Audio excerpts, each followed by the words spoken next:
everyone, my name is Gaby Baizas and I work in social media and I'm on social media a lot. So today I'm going to be talking to you guys about how to make a stand on social media when it comes to being in a post-truth age. So first off, what do I do?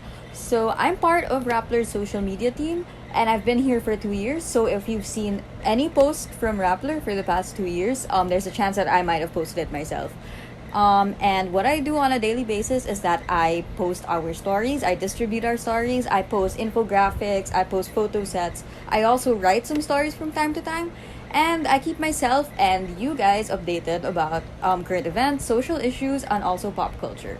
So a lot of people might be wondering, why did I pick social media? Why is social media the way to go about making a political stance? Educating other people and distributing, vital information. It's because everyone's there. Well, of course, not everyone is there, but in the Philippines, at least, as of 2021, 80.7% of Filipinos are already on social media. And that was according to a study released in early 2021. And apart from that, we're in a pandemic. Everyone is forced into their homes, and the only way to communicate to people more often than not is through social media. And actually, if 80.7% of Filipinos are on social media now in 2021, in 2020, actually, in early 2020, before the pandemic happened, only around 67% of Filipinos were on social media. So you can see there was kind of a really big jump precisely because there was a pandemic. So people were forced to go online. People were forced to get their information online. People were forced to get connected with people online. People are forced to stay in touch with people online. So social media now is really the preferred platform for people to stay updated with news, stay updated with current events, stay updated with each other and their friends and family. So how do you reach people on social media when you want to make a political stance or when you want to educate people about a certain issue? So I have a few tips on how you can reach out to people on social media, given that you want to educate people or if you want to tell people about something that really matters to you. So first off, you have to make sure that you know your audience. And when I say know your audience, I mean that you have to get to know them on a level where you're very aware of how your audience communicates and how your audience thinks, how your audience processes information. So for instance, I'm talking to you guys in a conversational sort of tone. Sometimes I cite figures from time to time, but more often than not, I'm trying to make this as conversational as possible. Because number one, you guys are high school students. You guys are high school students also in a private school. You guys mostly speak English, so I'm speaking to you guys in English, not just because this is for your English requirement, but also because I know that that's the tone that you use when you guys talk to people, when you guys talk to each other, and when you guys process information. You process information best through conversational English. So when I say know your audience, I mean you have to speak their language as well. And this is different on social media because on social media, you also have to break it down for your audience because people on social medias have shorter attention span. So for instance, have you ever seen someone post a wall of text and then you thought, I'm not going to read that because it's way too long? I feel like it's happened to all of us. So for instance, on social media, everyone gets information really fast. So people get more and more impatient. So their attention spans are a lot shorter. Have you ever also noticed that, let's say if there's a video that's way too long, you're thinking, okay, I don't have time for this, so I would rather watch a much shorter video because it's not going to take up too much of my time. I would rather read something that's very short rather than a long article or a long book because that's going to take up too much of my time. So when it comes to social media, you have to get the really, really important bits about whatever it is that you want to convey to other people on social media. So for instance, at least for the work that I do in Rappler, we release a lot of explainers and a lot of in-depth stories, which are great. And this is not to say that they have no value, because they do.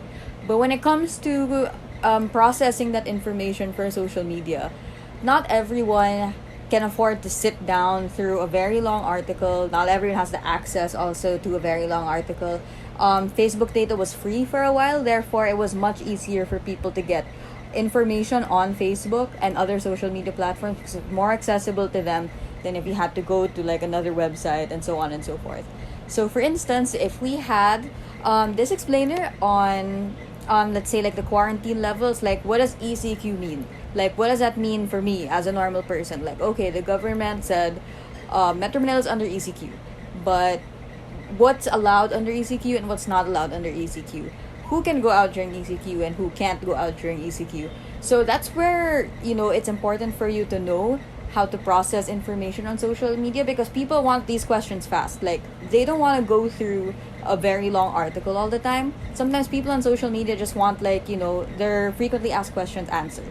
So what we would do is that, for example, if when ECQ was recently reintroduced in Metro Manila, what we did was we released an infographic on like the very important parts about what you need to know about ECQ guidelines. So that way everything is all in one place and people don't have to sift through different articles and different documents to find out what it is. So you have to break it down for them.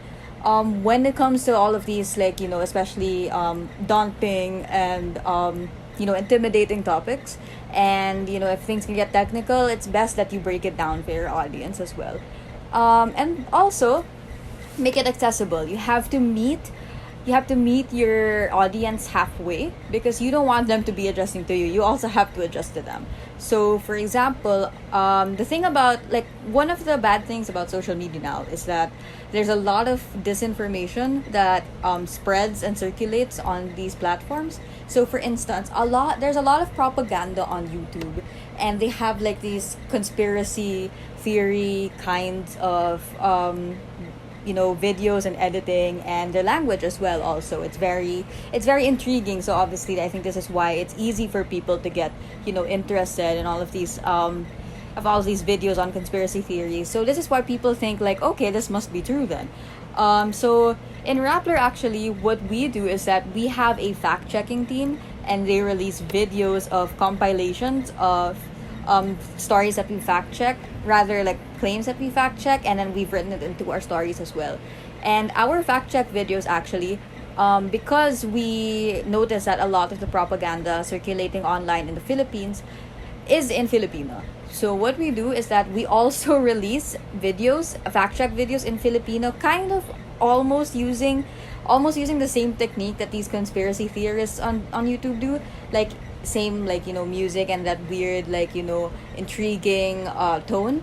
So that's what we do, so that we can capture the same audience, so that we can capture the audience that thinks that these conspiracy theory videos are true, because they're our audience. Like they're the ones that we want to reach out to and say, no, these claims are not true at all. They are totally false, and this is why we should believe otherwise. But of course, what are the bad things about social media? Like social media is not all good. So I guess like three different things. I think you guys know this pretty well. So number one is an echo chamber. It kind of sounds like an academic term, so I'm going to break that down for you. So an echo chamber is when on social media, the social media platforms will naturally recommend you people who think the same way, who like the same things as you.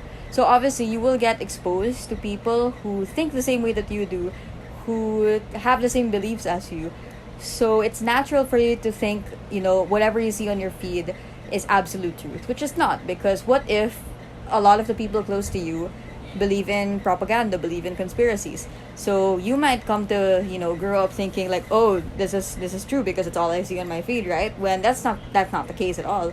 And I already mentioned misinformation and disinformation, but you have to remember that these are two different things, because misinformation just refers to false information.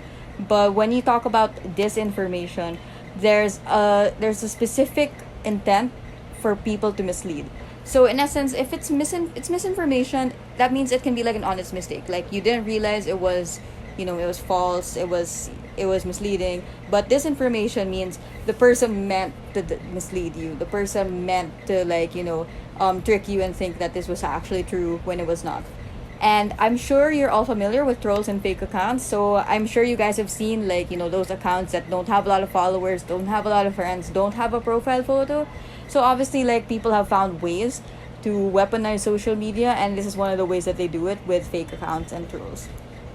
And obviously, this is going to be a lot worse when it comes to the 2022 elections because everyone's putting their best foot forward. So everyone's trying to make the most out of social media, especially now that we're in a pandemic. So, they can't campaign on the ground as much. So everyone's going to be on social media. So you have to be very careful of the things that you see on your feed. You have to be very critical as well. So given the bad things that happen on social media, but also now that you're aware of how people should talk on social media, how you should reach people on social media, what's something that you have to keep in mind? I guess you have to keep in mind that even though social media is a good start, the fight doesn't end on social media because there's, as I said, you could get stuck in an echo chamber. You don't reach everyone that you want to reach on social media, but you can also start with your family, the people that you know in real life, because not everyone on your Facebook feeds, on your Twitter feeds, that's not the entire world as we know it. There's also like a whole world out there that we have to conquer. So I hope that this was very this was very educational and informative for you. So before we wrap up, I just want to say, please follow Rappler.com, MovePH, NewsBreakPH, Rappler Sports, and PH Vote, and please like our respective Facebook pages as well. And please join our Rappler Room and our Fact Checking in the Philippines Facebook groups. You can also become a mover or a Rappler Plus member, and you can support our PH Vote Coalition, which is for elections, or you can also support our Courage on Human Rights Coalition. And that's it. Hope you learned something new today. So thank you.